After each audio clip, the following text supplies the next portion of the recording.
এই যাত্রায় মহাসড়কের আরও খবর জানাতে এই মুহূর্তে পদ্মা সেতুর প্রবেশ পথ মাওয়া পয়েন্টে আছেন সহকর্মী নাসির উদ্দিন উজ্জ্বল। টাঙ্গাইলের আশিকপুর বাইপাস এলাকায় আছেন কাদের তালুকদার এবং গাজীপুরের চন্দ্রায় আছেন সহকর্মী মেহেদি হাসান। প্রথমেই যাচ্ছে উজ্জ্বলের কাছে। ইট পাথরের নগর জীবন ছেড়ে বাড়ির পানে ছুটছে ঈদে ঘরমুখ মানুষ এবং পদ্মা সেতু এখন একটি গুরুত্বপূর্ণ পয়েন্ট, যে দক্ষিণ পশ্চিমাঞ্চলের 21 জেলার যে লাখো মানুষ কিন্তু এই যে 9 দিনের লম্বা ছুটি, সেই ছুটির প্রথম দিন ভোরে কিন্তু চাপ সামলে উঠতে একরকম হিমশিম খেতে হয়। আর যে লাখো মানুষের চাপ যখন পড়ে যায় তখন কিন্তু এই টোল আদায়ের যে সিস্টেম, সেখানে কিন্তু শৃঙ্খলা ধরে রাখা কঠিন হয়েছিল, কিছুটা ব্যত্যয় ঘটে।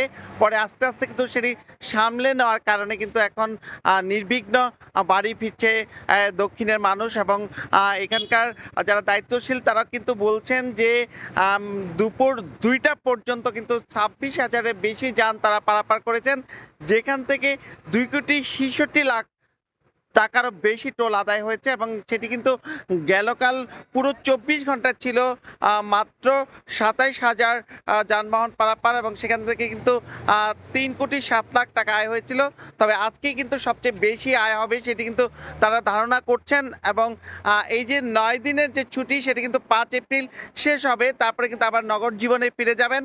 এই সময়টুকু তারা গ্রামে পরিবারের সঙ্গে কাটানোর জন্য কিন্তু অনেকেই পরিবারের যে সব ঢাকায় জিনিসপত্র ছিল, অনেকে কবুতর, বিড়াল বা পোষা অনেক কিছু নিয়ে ছুটছেন এবং পরিবারে স্ত্রী সন্তান নিয়ে কিন্তু তারা যাচ্ছেন। এবং পদ্মা সেতুর নিরাপত্তা এবং নির্বিঘ্ন যাতায়াত এবং কোনো দুর্ঘটনা যাতে না ঘটে সে কারণে কিন্তু এই সেতু এলাকায় 226টির বেশি অত্যাধুনিক ক্যামেরা স্থাপন করা হয়েছে। এবং এই পরিবেশগুলো মনিটর করার জন্য কিন্তু আইন শৃঙ্খলা রক্ষা বাহিনী ছাড়া প্রশাসনের বিভিন্ন লোকজন দেখভাল করছে। তো এই ছিল আমার কাছে পদ্মা সেতু দিয়ে ঈদে ঘরমুখ মানুষের সবশেষ।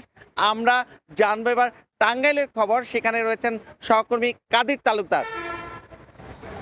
ঈদের ছুটিতে ঈদের আনন্দ উপভোগ করতে কর্মজীবী যারা মানুষজন রয়েছেন তারা সকলেই প্রায় ঢাকা থেকে নিজ নিজ গ্রামে চলে যাচ্ছেন, নিজ নিজ বাড়িতে চলে যাচ্ছেন।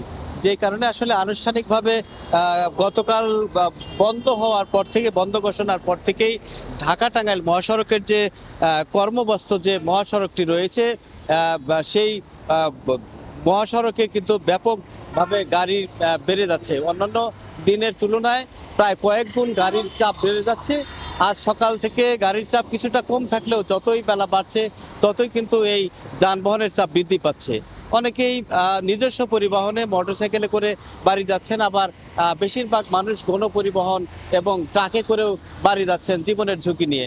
তবে আসার কথা হচ্ছে যে অন্যান্য বছর যেরকম যানজট পোহাতে হয়, ভোগান্তি পোহাতে হয়, এবছর কিন্তু ঢাকা টাঙ্গাইল মহাসড়কে এখন পর্যন্ত কোনো প্রকার যানজট বা ভোগান্তির কোনো সংবাদ আমরা পাইনি, বা কোনো ধরনের সড়ক দুর্ঘটনার সংবাদও পাইনি। যে কারণে মানুষ আমরা বলতেই পারি যে উত্তরবঙ্গ, ঢাকা থেকে উত্তরবঙ্গগামী যে যাত্রীরা রয়েছেন, ঈদে ঘরমুখ মানুষ রয়েছেন, তারা কিন্তু এখন পর্যন্ত নিরাপদেই তারা বাড়ি ফিরতে পারছেন এবং নিরাপদে বাড়ি ফিরছেন। গাজীপুরের চন্দ্রা থেকে টাঙ্গাইলের এলাঙ্গা পর্যন্ত যদিও স্বাভাবিক গতিতে চলতে পারে, আবার চন্দ্রা থেকে আবার এলাঙ্গা থেকে যমুনা সেতু পর্যন্ত কিছুটা সমস্যা রয়েছে রাস্তার। তবে এখন পর্যন্ত কোনো যানজট হয়নি, পর্যাপ্ত পরিমাণে আইন শৃঙ্খলা বাহিনী রয়েছে। তো এই ছিল আমার কাছ থেকে ঢাকা টাঙ্গাইল মহাসড়কের খবর। আমরা চলে যাচ্ছি গাজীপুরের সহকর্মী জানাবেন সেখানকার বিস্তারিত খবর। প্রকৃত ঈদযাত্রা বলতে আমরা যেটি বুঝি, আসলে নারীর টানে বাড়ি ছুটছে হাজার হাজার মানুষ, শত শত মানুষ। অর্থাৎ এই মুহূর্তে গাজীপুরের যে চিত্র যদি বলি, এর মধ্যে আমরা দেখতে পেয়েছি যে শত শত মানুষ এর মধ্যে বাইরে বেরিয়ে এসেছেন, অর্থাৎ পুরোপুরি নিজের পরিবার পরিজনদের সাথে ঈদ করার উদ্দেশ্যে কিন্তু তারা সড়কে আসলে এসেছেন। আমি যদি একটু জানিয়ে রাখি আপনাদের, গাজীপুরের যে ঈদযাত্রা তা অনেকটা নির্ভর করে আসলে গার্মেন্টস প্রতিষ্ঠানের ছুটির উপর। এর মধ্যে গতকালকের যে তথ্য, 150টি গার্মেন্টস প্রতিষ্ঠান কিন্তু গতকাল গতকাল পর্যন্ত ছুটি হয়েছে। বাকি বেশ কিছু প্রতিষ্ঠান, যদিও সে সংখ্যা আজকের যে সংখ্যা সেটি সন্ধ্যা নাগাদ জানা যাবে। আজকে কিন্তু গার্মেন্টস প্রতিষ্ঠান আধা বেলা কাজ করার পর সেই প্রতিষ্ঠানগুলো ছুটি হয়েছে। ছুটির পরে আমরা দেখেছি এই মুহূর্তে রয়েছে চন্দ্রায়। সেই চন্দ্রার চিত্র যদি বলি, আসলে এই 22টি জেলার মানুষ, অর্থাৎ উত্তরাঞ্চলের 22টি জেলার মানুষ এই সড়ক ধরেই কিন্তু আসলে তাদের নিজ নিজ গন্তব্যে পৌঁছায়। এই মুহূর্তে প্রতিটি পয়েন্টে আসলে প্রতিটি বাস স্টপ যদি বলি, আসলে লোকারণ্য, মানুষজন আসলে বাইরে বেরিয়ে অর্থাৎ তারা নিজের গন্তব্যে যাওয়ার উদ্দেশ্যে যানবাহন খুঁজছে। একটু জানিয়ে রাখি যে যদিও চন্দ্রার এই যেই পয়েন্টটিতে আমরা রয়েছি, সেই পয়েন্টে কিন্তু আগে থেকে পূর্ব নির্ধারিত ঘোষণা অনুযায়ী কোনো প্রকার বাসের টিকিট কাউন্টার খোলা রাখা হয়নি। ফলে যাত্রীরা কিছুটা ভোগান্তিতে পড়েছেন, অর্থাৎ এখানে আসার পর ঠিক কোথায় কাউন্টার রয়েছে সেটি নির্দিষ্ট কোনো তথ্য তাদের জানা নেই। তার পাশাপাশি পুলিশের পক্ষ থেকে তাদেরকে নির্দেশনা দেওয়া হয়েছে যে কোনো কাউন্টার নেই। সেই কাউন্টার না থাকার ফলে তারা আসলে চলতি গাড়ি যেগুলো রয়েছে সেগুলো কিন্তু থামিয়ে আসলে উঠছে। এর বাইরে একটু জানিয়ে রাখি যে চন্দ্রার এই পয়েন্টটি কিন্তু একটি ডিভাইডার, অর্থাৎ দুটি সড়ক, মূল মহাসড়ক, ঢাকা থেকে আসা সড়ক এবং গাজীপুর চৌরাস্তা থেকে আসা সড়ক, সেই সড়ক দুটি কিন্তু এখানে এসে মিলিত হয়েছে।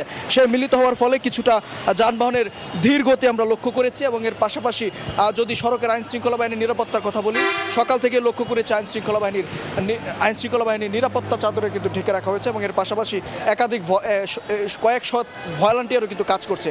তো এই ছিল গাজীপুর থেকে ঈদযাত্রার সবশেষ তথ্য আমার কাছে। মুন্সিগঞ্জ, টাঙ্গাইল এবং গাজীপুর থেকে ঈদযাত্রার খবর জানাচ্ছিলেন সহকর্মীরা।